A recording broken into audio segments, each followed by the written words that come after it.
There was a guy smoking one of those big procession of long that. old opium pipes in the back of the barber shop. It was not a classy establishment. No, doesn't sound like it if there's opium in the mix. Yeah, yeah. You don't see opium Yeah. anymore. Only in those like Wild West movies when someone wants to get high. That's the only time you see people smoking opium. What, did it go out of style? What happened? It seems like that would fit right into today's culture. A bit of opium. I don't know. Well, opium is mostly, I guess, just Vicodin, all Well, those painkillers Yeah, instead but what of if you just smoke it out smoking of a cool opium. pipe? Then you get the accessory industry involved. Then you start selling like special opium pipes and opium grinders, opium scales and all that stuff. I would like opium to make a comeback, the old kind. Not, I don't want, I don't want like Vicodin. I don't want, heroin or any of the opiates that have been turned into different things. I want the old school like brown stuff they smoked out of a wooden pipe with a Chinaman. Yeah, the safe stuff. All that safe opium that used to be on the market. I don't even. What does opium do to you? Is it like it's not like an It's- LSD kind of crazy high, right? It's No, it's basically like, have you ever had to take Vicodin or any painkiller for any surgery you've ever done? I've taken a painkiller. I don't remember the name of it. I think I pulled it out on the show at the time. But Was it probably hydrocodone, oxycodone? yeah. It had like codone or codeine in it. Yeah. So hydrocodone is the same thing as Vicodin, for those who don't know. And it's an incredibly powerful opiate. And it ideally is supposed to numb all pain, so you won't feel basically, not even just pain. Like it numbs everything. I You take take one a- before I paintball. Okay, well that's do not. good for you. You do not. You do not There's take no a way fucking you Vicodin. drop opium before paintball. There is All right, first of all, Dr. Drugs. opium, but still, If you- No one you're not drops taking- opium. But No way. yeah, I take hydrocodone. What's- for like muscle pains and pain and stuff. Like I'm carrying all that weight on my back. Yeah, I'm hurting by the end of the day. I Do you take it. a Vicodin before you play paintball? Yeah, it doesn't affect me. Like it doesn't like get me all loopy or anything. I just don't feel the pain that day. I don't take a huge dose or anything. I just take hydrocodone. How do you alright. get hydrocodone? Is it from like? It's a prescription. So you have a Yeah, you have to get a prescription. you have a It's prescription. usually for when you get your wisdom teeth removed is when most people are introduced to it, because that's just the soonest time in your life that you will need it, since your joints aren't aching and your back isn't hurting. Or surgery. But that's how maybe. it goes. It's a dangerous drug, Yeah. and It you also want to try and steer clear of it. yeah, you just numb you all over. You can just run through all those hits, just like Juggernaut, Yeah, a child destroying machine. You got to combine the Adderall with the Vicodin, and then you got the crazy eyes on top of all of that. You really zero in focus. Kyle's got like. yeah.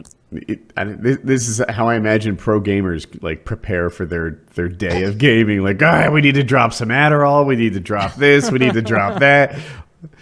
I was watching one of those Netflix documentaries about, I'm gonna fuck up the guy's name. He played for the Pirates. He was a pitcher. He's the guy who pitched the no hitter on acid. Kurt Schilling. Not even a little bit close. Just like the white guy that played for the Would the he Sox. try? A white guy that pitched. It was Nolan We're talking about a Ryan. black guy. That was the Astros. We're talking about a black guy. Oh, Pedro that played- Martinez. No, he's not. Well, he's Latin. He's a little black. Anyway, the guy was high as fuck on LSD. Pitched a no hitter, and his whole career. high as his fuck thing on that- LSD. Whitney Houston is who you're searching for. Ooh, close. I'm sorry. I'm just fucking you. I'll He be said quiet. that he was so high that he couldn't see the batters. Like he couldn't even identify what they were. He's like, I could tell if there was one on the left side of the plate or the right side of the plate, but that's all I knew. He's like, but I could see that mitt, and I was just beaming them in. But the thing was, like, he pitched every game high. It wasn't usually LSD. I did hear about this guy. It wasn't usually LSD. He would take greenies a lot. Greenies are a stimulant that were massively popular in baseball. He's like, I took the one the first time, and then it gave me such a huge edge. I was focused. I was in the Ellis. zone. Doc Ellis. It's in the videos.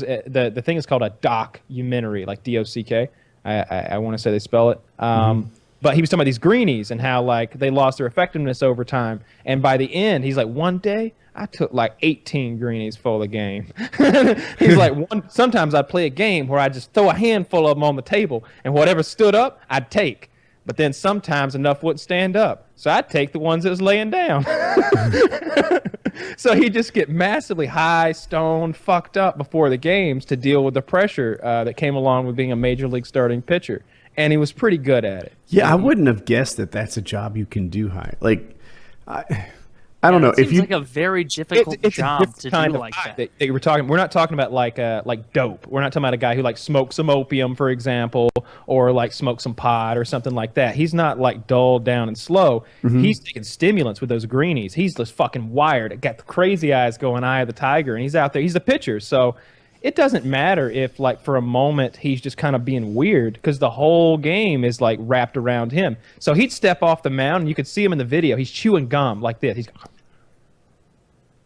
like crazy. And he's like, that's all part of my intimidation game. They'd see me walking off the mound, looking up in the stands, chewing that gum like crazy. They wouldn't know what I was going to do. There was one game where he started off by plinking 4 batters in a row, tying the major league record. Really? Yeah, so playing the Reds, playing the fucking big red machine. Wow, the Cincinnati Reds. He really showed everybody what's up. No. We're talking about back when it was what's the guy who got in trouble for betting on baseball? Pete Rose. Pete Rose. We're talking about when Pete Rose was leading off for the Reds. We're talking about the big red machine. He plunked Pete Rose right off the start, hit him in the ass. The next batter up's a black guy. He didn't think he'd hit him. He like looks at the catcher. He's like, he won't hit me. Hits him in the ass. He was a wild man. Documentary's pretty good. If you walk 4 people, that's a run. They kicked him out of. He was proving a point. Like kicked him out of the game after the 4th one. His own manager took him out. like he was there to make a statement. I wonder it what doesn't seem like a good statement to make as a professional baseball player. If I'm a goalie and I start skating out and checking people to make a point, yet I give up a goal, there's a statement. Yeah, that's exactly. Woody is 100% right. That's like me as a goalie being like, I can stop a lot of them just with my glove. And I stand to the right of the net. It would be like in hockey. Missed one, but whatever.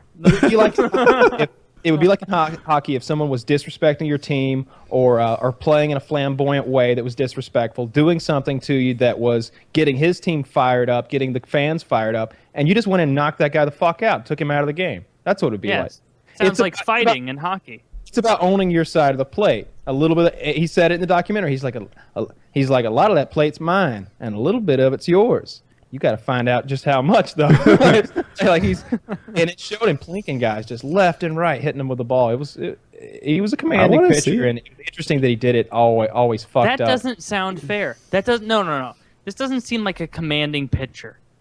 A pitcher who just plinks. When you say plink, do you mean hit someone? Hit with a fucking ball. That's how it used to be played, though. There used to be a lot of that. It's not done now because they protect guys, but it used to be a big part of baseball. That's when they talk about intimidating pitchers. What are you intimidated of if not the fact that he might hit you with a fucking ball?